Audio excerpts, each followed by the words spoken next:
Hi friends, welcome to TechTouch channel. Today I am going to show you in this video how to fix. We are aware of the issues with accessing Roblox in Android phone. So before I start the video, please subscribe my channel for more latest video. First of all, you have checked your Roblox up to date or not. For that, open your Google Play Store. Then search your Roblox. If your Roblox not up to date, then update it from here.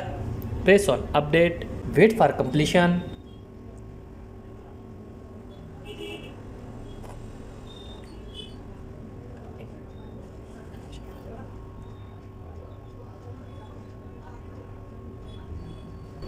After completion, go back, open your settings, select here apps, search here Roblox, press on force stop, press on storage.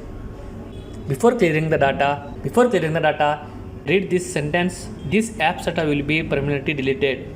This includes files, settings, databases and other app data. If you remember your Roblox ID or password, then press on OK. Go to the data page, mobile data, Wi-Fi, background data and roaming data. Here you should enable all these four options. Then go back. After doing this, restart your mobile. Hope your problem will be solved. Then also facing same error, uninstall and reinstall your Roblox, fixed your problem. Thanks for watching friends. Hope like this video. If you like this video, please like, share and don't forget to subscribe my channel.